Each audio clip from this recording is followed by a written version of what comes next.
Nelson Toyota. Just wanted to do your delivery here. We can't really get in the vehicles with you right now, so I wanted to give you a little video walk around here. So I'm gonna go over some of the features here. This is your dashboard lights controls. I don't know if you can see it there. I'll just try and focus it, but it brightens and darkens it with this actual button here. This is your automatic high beams. So when you turn that on and you turn your high beams on, if you're coming towards somebody or somebody's coming towards you, the high beams will automatically dim and turn back on for you. So that's the automatic high beam setting right there, that A lit up. You can keep your lights on auto. Once again, it'll automatically dim when it's light time and then light up in the night time. Here are your fog lights, so that's off, that is on.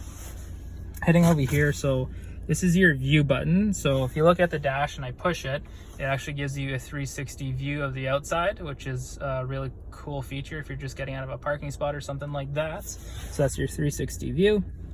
Of course, your heated steering wheel, your power lift gate here as well. So if you push that, it turns on your power lift gates. Heading over here, so this is all your volume controls for your stereo. So if you hit this, louder, quieter, etc. Voice command for when you set up your Bluetooth. This controls your front screen there, so you can actually sway through your options and fiddle around with it. This is all the features that it has: the lane trace assist, the pre-collision, the blind spot monitoring, parking assist, or parking sensors, sorry. And then you can head back to the front page there and check it out through there. Bluetooth, answering and hanging up your calls. This is your adaptive cruise control. So if I click this, you'll notice it's on there in the top left corner. I'll show you again so I can zoom in. Top left corner there, that little green button. So I'll turn it on, that means it's on. And then if I hit this button, which is your adaptive cruise control, you'll notice on the front there, once I can zoom this or focus this, sorry, the top left, this is how far you want to be to the person in front of you. So I explained the adaptive to you already, but I'll go over it. It's so if I set my speed to 110 and somebody cuts in front of me that's going slower, the vehicle will automatically slow down and then go back to that 110 speed you set it at. And this, like I said, is just the distance of how close you want to get to the person in front of you. Here is your lane trace assist button right here. Once again, you'll notice it's on the top left. If I push it if you look by the cruise control button there, it'll turn on. That's your lane trace assist. When you're veering out of a lane, it has cameras in the mirrors and it'll automatically give you a little bit of an assist by pushing you into the middle of the lane. These controls are for your stereo once again. So I'll turn it on. This will just change to AM, FM, etc. through this control, and that will change stations here for you as well. Heading over to the actual screen here, so this one has a built-in nav. So you push it, you hit the search button, and then you type in your destination by hitting search, and you type it in, and it'll automatically bring you there and show up on your dashboard as well, I believe. Heading back to the home menu, to set up your Bluetooth is really easy. You hit this and you hit register device, you turn on your Bluetooth and you connect it. Very simple. Boom. And then yeah, you can get to your audio and stuff by the touch screen, and you can choose the stations of what you want and you can set them there. Moving back to your backup cam. So once again, you got the 360 view here on the backup cam and your rear cross traffic. So it'll beep at you if somebody's coming from those invisible spots in the corners. It'll say, hey, don't go, someone's in that blind spot.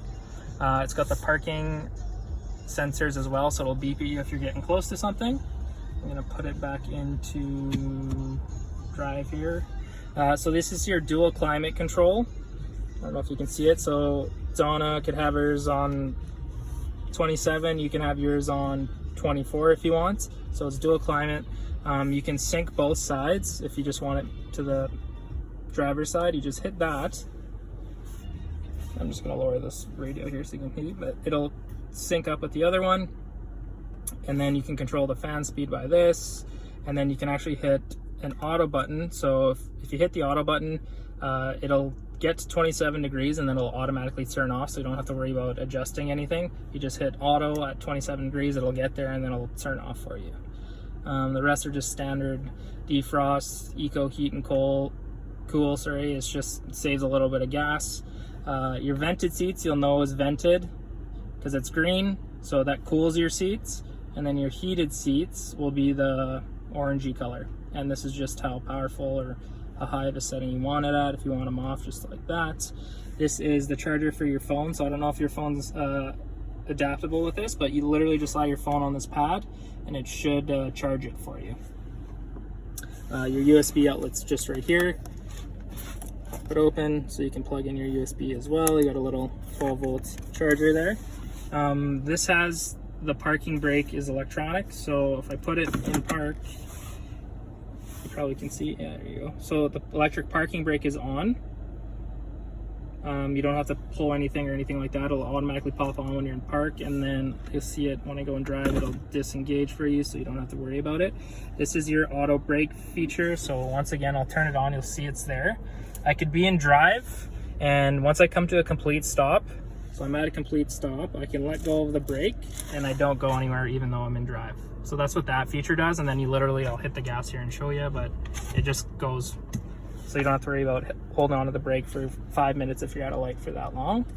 Going back to this stuff, so these are your drive modes. Eco saves you on gas. Normal is just your normal drive mode. And then you got sport if you just want some extra pep. You can check it in sport and you'll notice, so if I look at the screen here, Eco will be the green color, normal will just be black, and then sport will be the red color.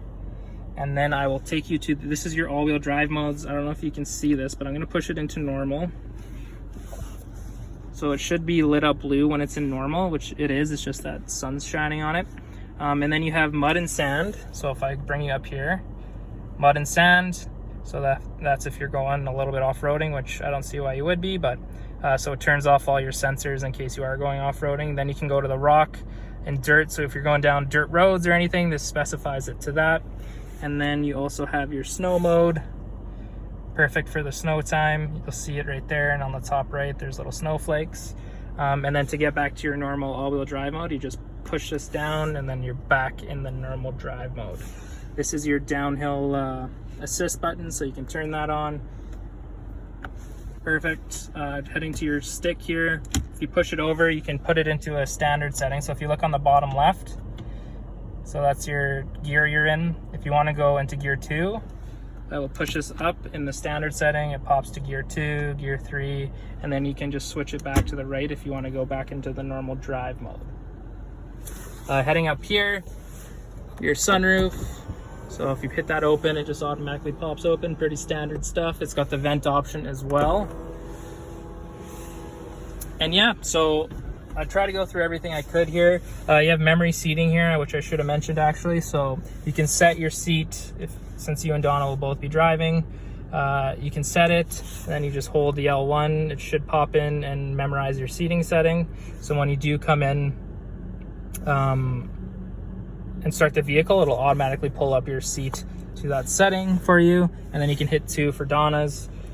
And yeah, thanks again, Donna and Dan, for your opportunity to earn your business. And if you do have any other questions, you have my number, so we can go through anything you like. Thank you very much.